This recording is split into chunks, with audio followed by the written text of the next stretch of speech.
Bon bah c'est la grosse galère. Il gèle, on a du -7 là depuis ce matin. Donc point positif, on avance dans les travaux des champs, dans les épandages. J'ai fait du fumier aujourd'hui, Pierre roule du lisier depuis ce matin. Ça se passe plutôt bien. Par contre, gros point négatif, l'eau du bâtiment, de la bergerie, c'est gelé. Donc j'avais encore un peu de réserve pour la journée, mais là il faut que j'y retourne pour mettre de l'eau en prenant de l'eau ailleurs dans une maison.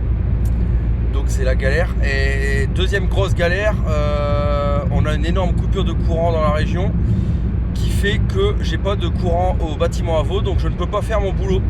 Et ça c'est la grosse galère. Donc je viens d'aller piquer des tuyaux là-bas pour monter des tuyaux les uns sur les autres pour mettre de l'eau aux moutons, étant donné que tout est gelé.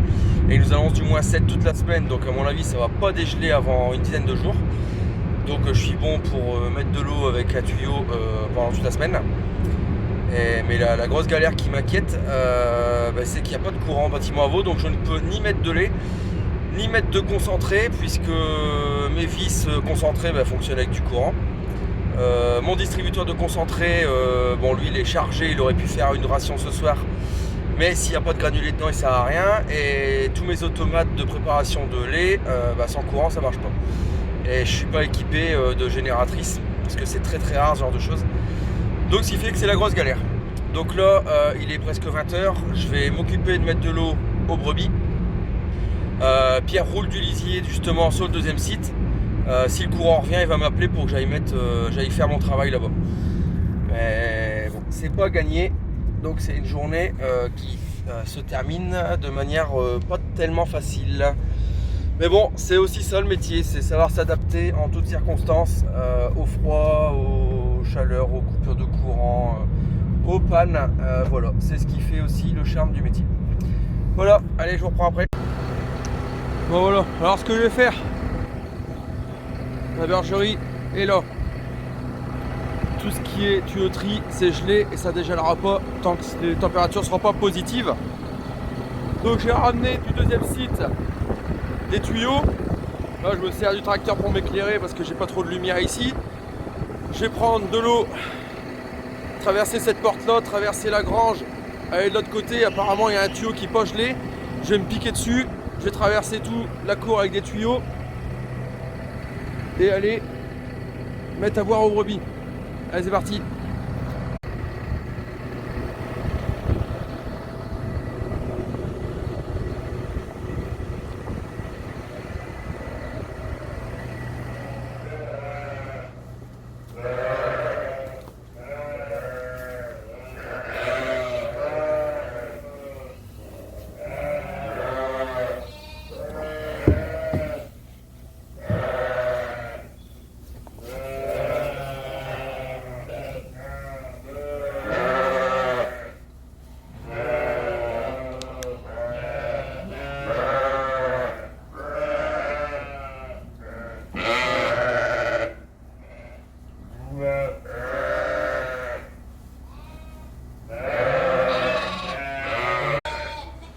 Bon voilà, j'ai réussi à avoir de l'eau. Donc c'est une très bonne chose parce que ça commence franchement à gueuler. J'ai pris une douche au passage parce qu'il y a quelques glaçons dans les tuyaux et dans les raccords. Et de ce fait, il a fallu débrancher, casser un peu la glace pour que ça parte. Et puis j'ai tout pris dans la gueule. Mais bon, ça, c'est un détail parce que ce qui compte, c'est que ça ait marché. Donc par contre, j'ai enfermé les moutons là-bas. J'ai ramené tous les bacs que je pouvais. J'ai mis des bacs que je vais remplir. Donc je remplis tous les bacs ce soir. Ensuite il faut démonter tous les tuyaux, les vider.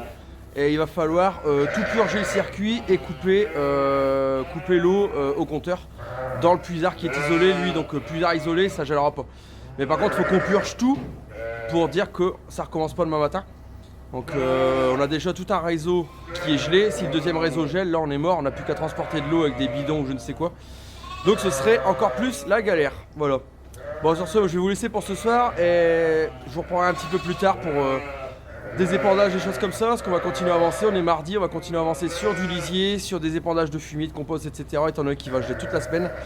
Donc je vous fais voir ça dans les jours à venir. Allez. Bon, on est le lendemain de toutes nos périspéties courant et eau. Donc le courant est revenu dans la soirée. Donc tout est rentré dans l'ordre, mais assez tard.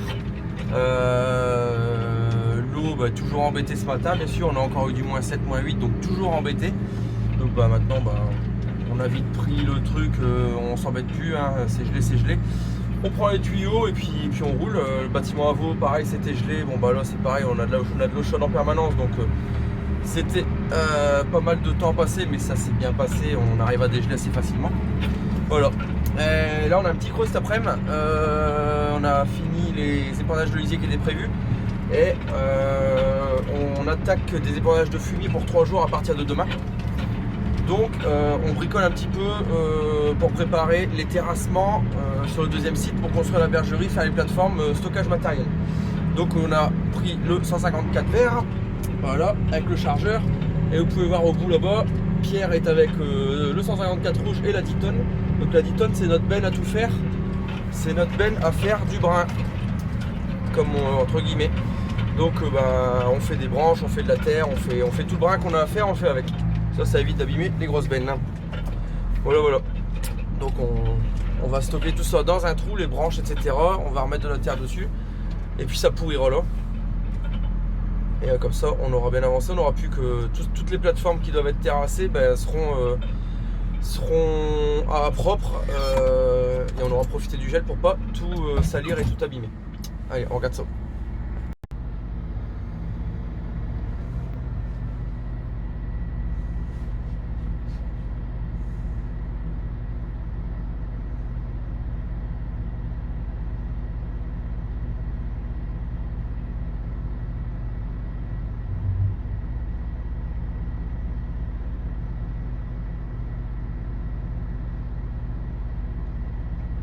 Bon, cette benne c'est une Legrand 10 tonnes, c'est une benne qui elle a déjà du vécu, elle a de l'âge, peut-être plus de 20 ans cette benne, mais très solide. Pour faire du brin comme ça c'est parfait, même de la terre elle bronche pas.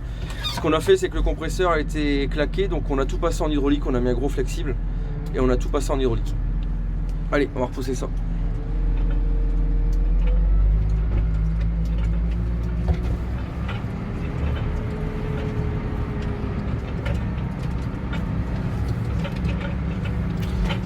Alors ici on se trouve dans la parcelle où on va mettre des pommes de terre, et comme vous pouvez le voir le long de la 2x2 voies, on a des arbres qui sont tombés. Voilà. Donc il va falloir qu'on s'occupe aussi de débarrasser tout ça dans les jours prochains. Si on veut pouvoir passer un petit coup de déchômeur. Il y a eu du lisier, une couche de lisier de mise hier ici. Mais il y a encore un petit peu de taf.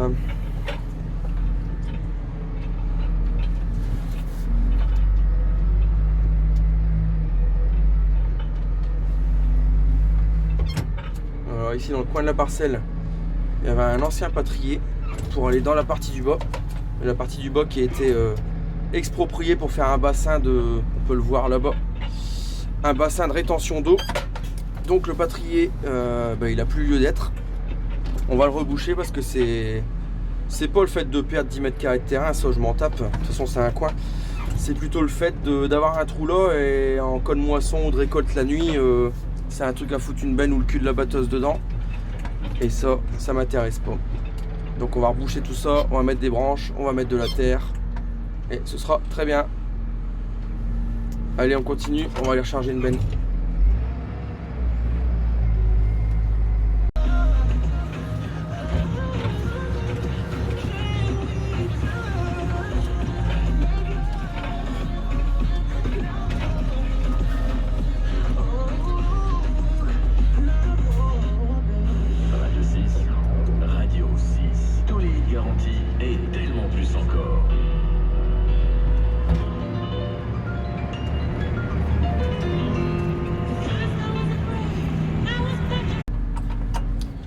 Bon voilà, donc le tas de branches il est débarrassé, sur la gauche on ne le voit plus. On va aussi en profiter pour débarrasser le tas d'écume qu'on va transférer dans une parcelle où est-ce qu'il doit être répandu l'été prochain. Voilà, et le fumier qui est sur la droite sera répandu dans la petite parcelle en dessous dans les jours prochains. Comme ça tout sera débarrassé, on n'aura plus qu'à terrasser. Allez go!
Bon voilà, je sais pas si vous pouvez vous en rendre compte, il y en a un parcelle de blé qui est complètement compliqué après le maïs grain. Donc on va faire le dépôt d'écume en bout de champ dans la partie de fourrière qui est moins belle. Et on fera la semaine prochaine, à côté du dépôt d'écume, on fera le dépôt de fumier. Ça ici c'est une parcelle qui est plutôt abîmée, qui a une structure très mauvaise. Et il faut qu'on redresse tout ça comme je vous avais expliqué dans les vidéos précédentes. Donc on va y mettre des écumes 15 tonnes hectares, on va y mettre du fumier dans les 40 tonnes hectares. Et puis on va travailler de ça l'été prochain. Bon, on va profiter un petit coup pour regarder aussi l'état du blé, mais il est en plein gel. J'espère que ça va pas trop souffrir. Voilà. Pierre est reparti avec une deuxième benne d'écume. Bon, je sais pas, on doit mettre une douzaine de tonnes par benne. Ça passe bien là-bas et puis c'est de la route, donc il n'y a pas trop de problèmes. Pendant le temps qu'il va balayer, moi je vais m'occuper. Il y a encore un arbre de tomber dans la parcelle du bas où je vais mettre du maïs grain, dans la bande enherbée. Et on va aller le pousser parce que si ça vient à dégeler et à regeler un petit peu, puisque là à l'heure qu'il est on ne peut plus travailler de terre parce que c'est trop gelé. Mais s'il venait à y avoir moins de gel dans les jours prochains ou les semaines d'après, on va commencer à travailler les terres. Et cet arbre va nous gêner. Donc ce qui fait que je vais le bouger et on va aller voir ça ensemble. Allez.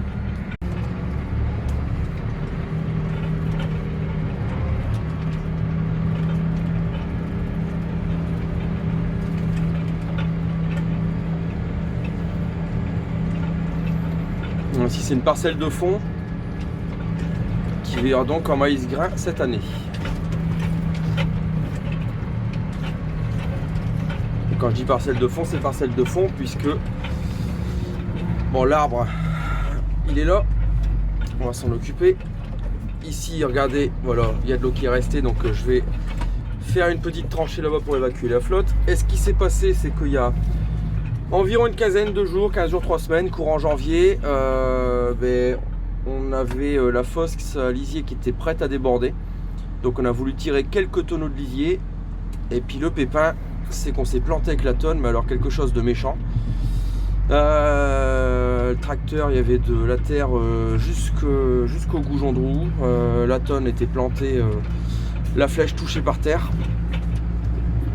Et on a dû mettre le 154 vers devant et le T170 du collègue pour réussir à l'arracher. Et donc voilà un petit peu le chantier que ça nous a fait. Mais bon, il y avait un choix à faire, la fosse allait déborder et ben ça, ce qui déborde dans la nature, c'est pas possible. Donc il fallait absolument tirer un petit peu. On s'est dit qu'ici la parcelle c'était gelé, hein, -2, -3, ça portait bien jusque là et puis au moment de faire demi-tour, on est passé au travers. Bref, ça fait partie des mauvaises expériences qu'il faut oublier et en espérant aussi oublier cet hiver très pluvieux et passer à autre chose. Allez, on va dégager cet arbre là. C'est le deuxième qui tombe comme ça, j'en ai déjà mis un sur le côté et on l'a débité pour faire du bois de chauffage. Mais à cause du lierre, les arbres en bordure de rivière crèvent et puis en conditions humides, les racines ne se tiennent plus et puis ils tombent, tout simplement. Allez, on va essayer de choper ça.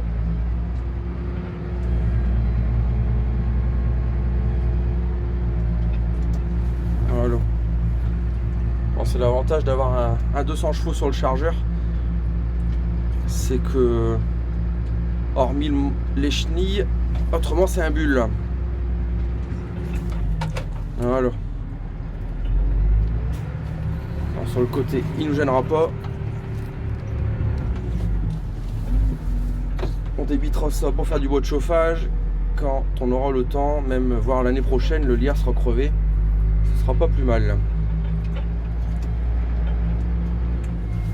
Voilà, c'est pas mal. Et vu que de toute façon je dois laisser une bande enherbée pour protéger la rivière, voilà, alors ça fait partie des normes à respecter, hein. Normalement il faut laisser 5 mètres, bon je laisse un petit peu plus même que 5 mètres parce que la rivière est là-bas, comme vous pouvez le voir. Voilà, la rivière coule là et bon, il y a quasiment 20 mètres de la rivière. Mais bon, de toute façon c'est du terrain un petit peu pourri, regardez. Même là il gèle à -8 et pourtant je passe au travers. Donc il n'y a rien à perdre, c'est du bon terrain certes, mais bon, je veux pas... Déjà il faut respecter au moins 5 mètres de la rivière. Et puis autant laisser un petit peu plus pour protéger la rivière et puis pas avoir de problème. Allez, on va encore mettre un petit coup là.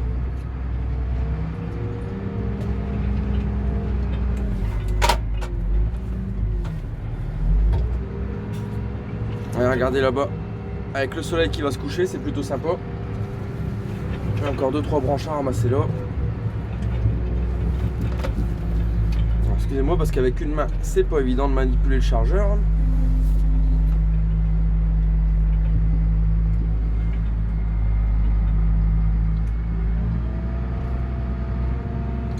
Là.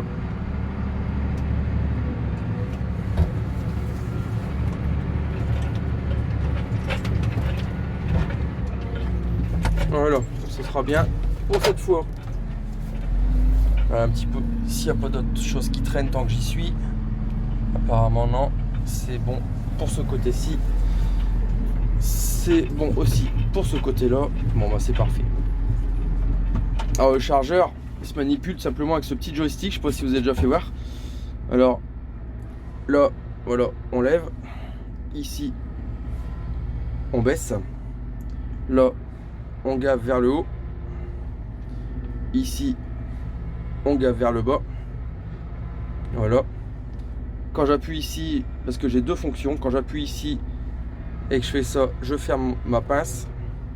Quand j'appuie sur le même bouton en manipulant sur la droite, j'ouvre ma griffe, voilà. Et je peux avoir une autre fonction, si je mets un godet décilé ou des choses comme ça, ou je ne sais quel outil, un malaxeur ou autre, je peux avoir une quatrième fonction. Voilà, alors autant vous dire que c'est hyper souple. Ça n'a rien à envier à un bulle. C'est un jeu d'enfant. D'ailleurs, ma fille qui a 16 ans adore s'amuser avec le tracteur et le chargeur.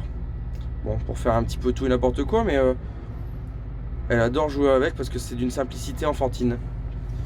Voilà, allez, bon bah moi je vais laisser Pierre terminer les écumes et pendant ce temps, je vais m'occuper des veaux.